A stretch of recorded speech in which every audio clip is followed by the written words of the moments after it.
রাজধানীতে তীব্র গ্যাস সংকটে চরম ভোগান্তিতে পড়েছেন নগরবাসী।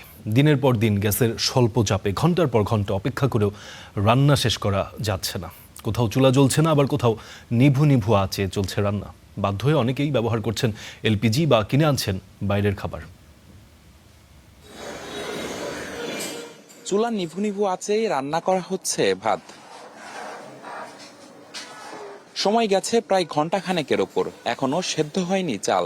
গেল কদিন ধরে এমন চিত্র রাজধানীর কাঁঠাল বাগানের।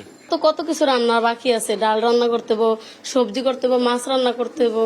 তাহলে এরকম করে যদি রান্না করি তাহলে দেরি হয়ে যাইতেছে না। বাচ্চারা সকালের নাস্তাই দিতে পারিনি এখনো, তাহলে দুপুরের খাবার কখন দেবো? আমাদের এখানে 2-3 দিন ধরে গ্যাস নেই, কারণ আমাদের বাচ্চা কাচ্চা আছে। বাচ্চা কাচ্চা নিয়ে আমাদের রান্না বান্না না করলে খাওয়ার খুব কষ্ট। আর আমাদের যেমন টাকাও নাই যে আমরা বাইরে থেকে কিনে এনেও খাবো।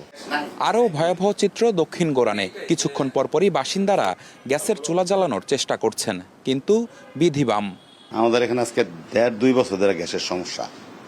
প্রতিটা বাড়িতে হয়তো রাত্রে 12টার পরের থেকে গ্যাস থাকে সকাল 6টা পর্যন্ত। 6টার পরের থেকে গ্যাস নাই হয়ে যায়। রান্না বান্না করতে পারতেছি না, সিলিন্ডার নিয়ে আমাদের কাজ করতে হয়, তো গ্যাসে কোনো হচ্ছে না আর কি।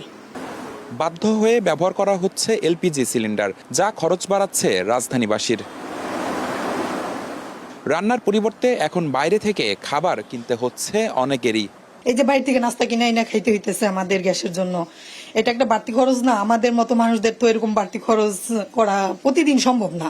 সব মিলায় মনে করেন আমার প্রতি মাসে 5-6 হাজার টাকা এক্সট্রা খরচা। দ্রুত গ্যাস সংকটের এই সমস্যা থেকে উত্তরণ চান নগরবাসী।